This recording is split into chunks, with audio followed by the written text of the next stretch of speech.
Do you need to pentameld your gathering gear? No. I know, same joke as the last video, but it still applies here.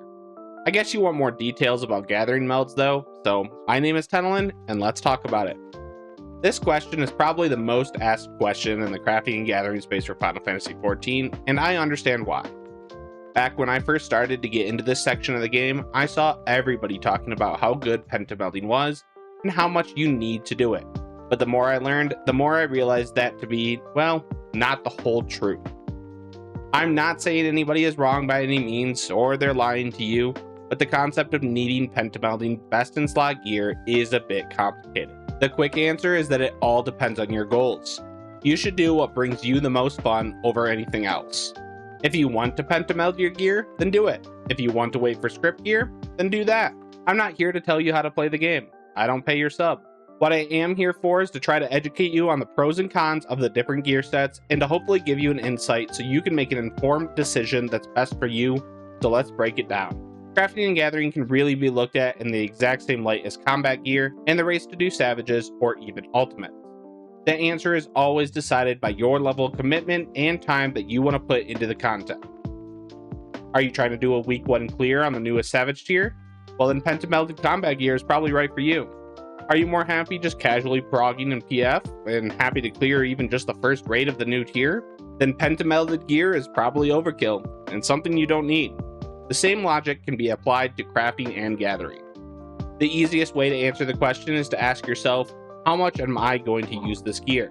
Am I planning to gather a ton of Levin silk? Do I want to supply my whole server with new legendary gatherables? Or am I just looking to gather some ingredients to make a handful of food while crafting, gathering, and doing other raids? These are the types of questions you need to ask yourself to determine what type of gear set you need. This video is going to be focusing on just gathering for meld sets, so if you want to know anything about crafting, do make sure you check out my other video, and if you like my content, don't forget to like and subscribe.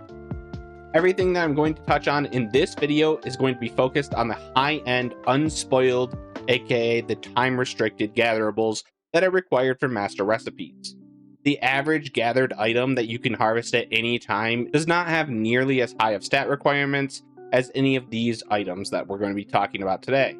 If you are interested in gathering things like Levin silk or bell peppers, or any of the items that are under level 100, then the newest release of script gear will have you covered just fine. To be able to demonstrate and have a further understanding of the difference in gathering stats, I'm going to use the current patch cycle 7.2 and the Teamcraft melding recommendations for a budget, mid, and high tier set to compare against. I'll be using the legendary gathering nodes as the test subject to be able to show you the difference in your gathering yields based on these 3 different sets.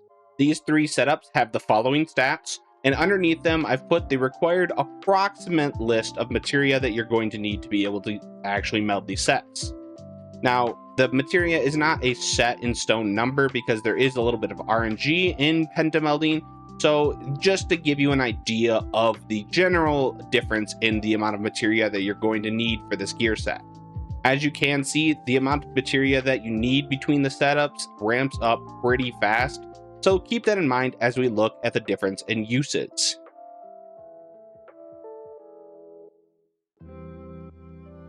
In order to understand the stats, you do need to understand what they do when you're gathering though. Gathering requirements are, for the most part, a static breakpoint, as we call them. For example, the minimum perception that you need in order to gather the nodes that we're talking about here is 4,740 perception. If you have 4,739, you're just not able to gather the items. The breakpoint must be hit in order to gather that item, and any of the other breakpoints that we talk about work in the exact same way. You just need to hit that number in order to achieve what they unlock. Here's all the current available breakpoints for the legendary nodes, and we'll touch on them more as we look at the difference between these 3 sets. Another thing to understand about gathering is any of the ones that are listed as node bonuses are not guaranteed, but they're occasional bonuses that are granted at a node as long as you meet the stat breakpoint. For any of those bonuses, the game does not care if you have 1,000 more of the stat than needed. It only applies a yes or a no to do you meet this stat. To easily touch on the differences in the gear, I'm going to be using Icy Veins, a website that lists out each of the Gathering Meld sets, and it breaks down the best rotation based on the type of node that you encounter. To make the information a bit more digestible for the video, I'm going to be using this as an example of the least and most amount gathered on a node based on the gear set, so you can see the general difference in the amount of items you can gather. We'll use a 1 hour window of gathering the 3-star legendary items, meaning 12 nodes, because each of them spawns once every 5 minutes and you can only gather from each node one time. We'll use this to look at the range of yield that you can get in that time for each of the gear setups to have a better understanding what the difference in stats will provide. Let's go ahead and start with the budget setup.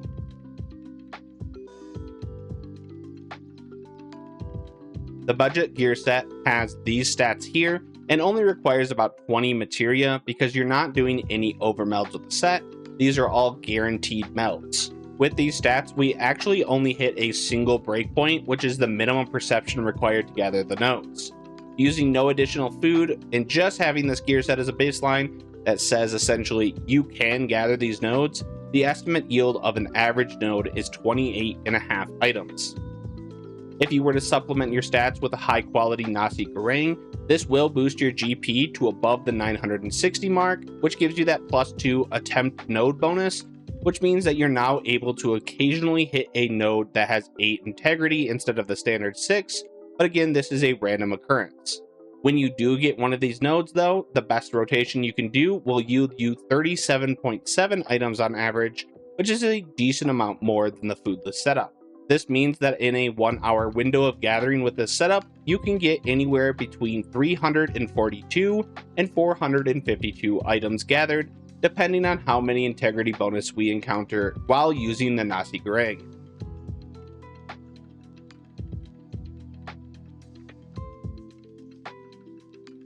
If we then move to the mid-tier setup, our stats are these here, and you can see that this requires much more materia. This is because we actually encounter our first overmelding, which does require that we have an attempt to put materia into a slot. Now, the way the materia works is that there are some slots, the first 1 or 2, depending on the piece of gear that you're using, those have a 100% chance of success, and then all the way down to the 5th slot can go down to only a 5% chance of success. So it means that you're going to end up using a lot more materia to fill those extra overmeld slots. So this causes a ramp in investment pretty heavily very quickly. Now, this setup is designed to be used with the high quality stuffed peppers food in order to boost our stats to these here. And because this setup is designed around that food, we are going to assume you're always using that food. So do keep that in mind when you're thinking about the investment, is you always have to be running a high quality food while gathering with this setup. Now, the thing you probably notice is that the GP on this set is much lower than the budget set. This set primarily focuses on just hitting the perception breakpoints for the 40% boon bonus while saving some gil with not having as much GP melded. The stuffed peppers does allow us to boost our GP high enough to be able to use all the skills that we want in our gathering rotation, but it doesn't hit any of the GP node bonus breakpoints. The gathering also does hit the +1 yield breakpoint and has the +2 bountiful yield / bountiful harvest bonus, which is a skill that the best rotation for these nodes does use. This means with this setup, the standard node will have a 40% boon bonus, and using the recommended rotation will harvest an average of 34.5 items. And on any of the nodes that you get lucky and hit that +1 yield bonus, you'll average 41 items gathered. For a 1 hour gathering window with this setup, that means you'll average between 415 and 492 items gathered, which is a pretty big boost over the budget set, especially on the minimum side.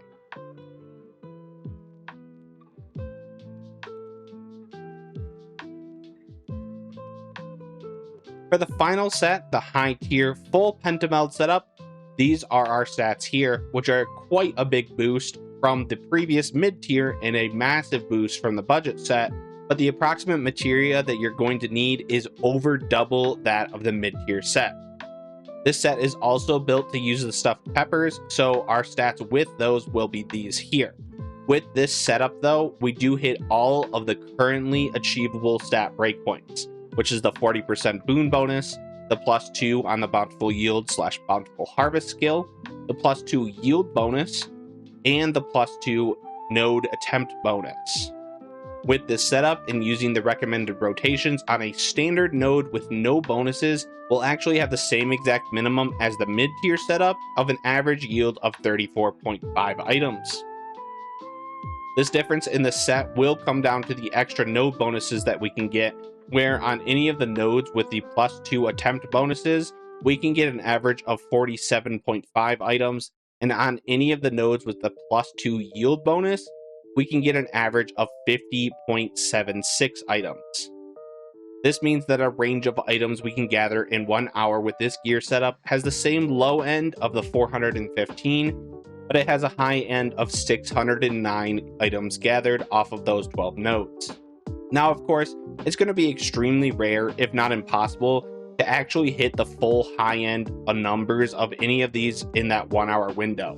It's more hyperbole to be able to just show you the difference in potential of each of the sets, so you can make a better decision for yourself to understand why or why not you might want to go for each of these sets.